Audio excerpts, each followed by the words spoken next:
Let's dive into the discussions shaping the nation.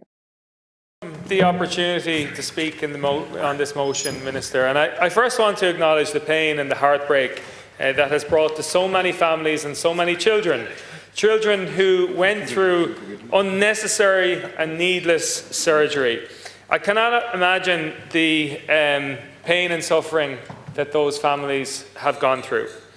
We think of medical professionals as people that we can trust, and we can trust our children in their hands.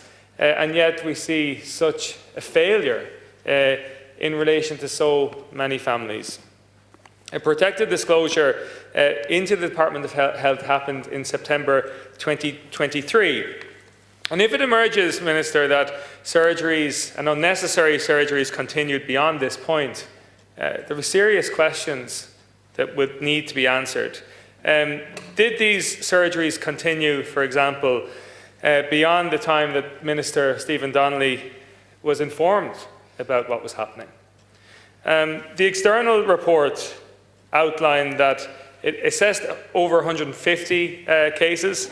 2% of those were unnecessary at Crumlin, but incredibly 60% of surgeries were carried out in Temple Street were not necessary, and almost 80% of surgeries that happened in Kappa Hospital were not necessary.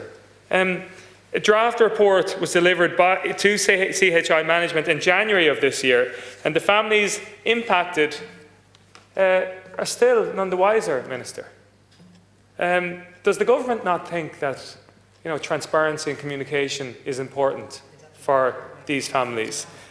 These were unnecessary surgeries, needless pain, and children undergoing unnecessary recovery times.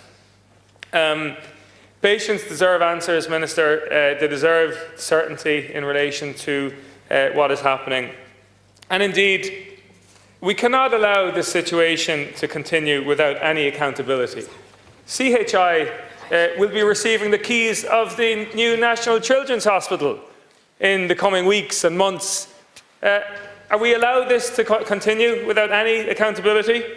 It certainly seems from reviewing the board in terms of their experience that there's a real lack of medical experience on that board, Minister. And I urge you to take immediate action to ensure that this never happens again. Thank you, Deputy Paul Nicholas.